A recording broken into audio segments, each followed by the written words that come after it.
This is Dawn Shuler, Certified Trainer and Business Consultant at the Shuler Group with the People Thrive, Companies Thrive podcast.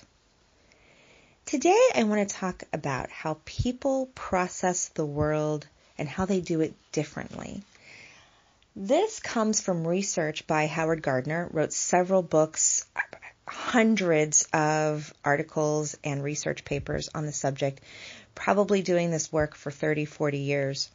I was first introduced to it in the early 90s as a young teacher during one of our in-services. And the idea was that people process the world differently. And if you understand that, you can teach them in a way that matches the way they process the world.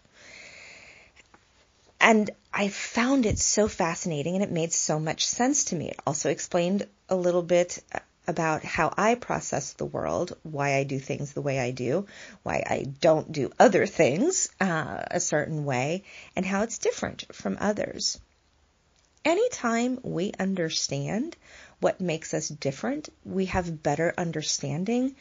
It increases our patience, our relationship and communication can even be improved.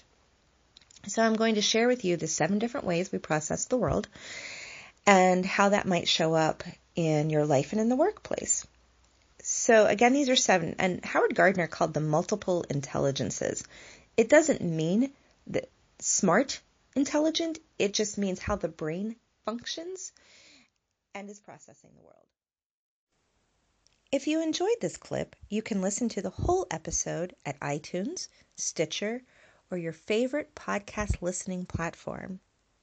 You can also find this podcast episode, our blog, and our services at www.theshulergroupllc.com.